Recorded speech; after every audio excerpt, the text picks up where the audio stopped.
Saya Halimatul. Saya Amirul Mustafa, suami kepada pemilik rumah ni. Di sini Kampung Jelapang. Jadi memang berniat lah nak buat satu lot rumah yang sederhana lah. Memang tercapai lah impian tu. Mulanya ZA tengok YouTube je sebenarnya. Design dia, Tengok dekat FB. positif elok lah. Si Iskandar dapat dia lah. Masa kita dah tengok dah design dia, so design nak pergi kat situ start dia bercerita lah, design sebagainya, apa yang berkait yang dengan kemampuan kami lah, ikut bajet kami semua. So dia bercerita habis kat situ sampailah sampai kata sepakat setuju nak buat tu. Tak lari daripada 3D yang ditunjuk lah. So overall sama lah. Kita orang kata kesimpulannya sama.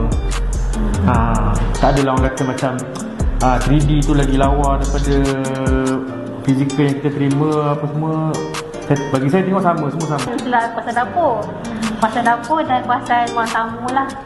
Ruang tamu ni unik sikit, dia ada 2 pintu daripada start kita bincang dengan Ida.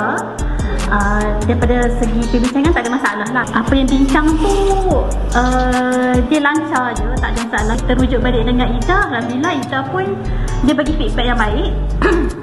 Dia kata dia akan bagi tukar balik lah.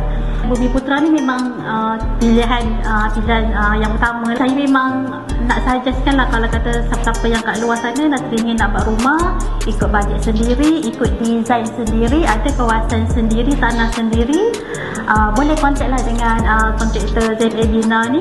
Memang cekap buat kerja, teliti lah. 9 bintang. Bina bersama ZA, banglo kami ada karakter, ada identiti. Bye.